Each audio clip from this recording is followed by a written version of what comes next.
Qatar prime minister Trump gift ఇచ్చారు.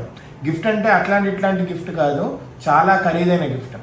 Boeing 747 flight అనే దాన్ని గిఫ్ట్గా ఇచ్చారు. ఇది $400 మిలియన్ ఖరీదైంది. ఇంత కాస్ట్లీ గిఫ్ట్ ఎందుకు ఇచ్చారు? అకార్డింగ్ టు యుఎస్ నార్మ్స్ కూడా ఇంత కాస్ట్లీ గిఫ్ట్స్ని యాక్సెప్ట్ చేయకూడదు. కానీ ట్రంప్ ఏమన్నారు, అమెరికా అనేది ప్రపంచంలో చాలా దేశాలకు డబ్బులు ఇస్తూ ఉంది, ఆ దేశాలు బాగుపడటానికి. అలాంటిది మేము ఇన్ని దేశాలకు డబ్బులు ఇస్తున్నాము, మేము తీసుకుంటే తప్పేముంది అని చెప్పి గిఫ్ట్ని యాక్సెప్ట్ చేశారు. ఇది ఎలాగో తర్వాత యుఎస్ ఎయిర్ ఫోర్స్కే మేము వాడతాము, సో తీసుకుంటున్న తప్పు లేదు అని చెప్పి యాక్సెప్ట్ చేశారు. అయితే ఇంత ఖరీదైన గిఫ్ట్ ఎందుకు ఇచ్చారు? ఒక ఇంపార్టెంట్ థింగ్ ఉంది. టెర్రరిజం అనే దానికి ఖతర్ అనేది మెయిన్ స్పాట్. దేనికి? టెర్రరిజంలో జరిగే అన్ని ఎకనామికల్ ట్రాన్సాక్షన్స్ అన్నీ ఖతర్ నుంచే జరుగుతూ ఉంటాయి.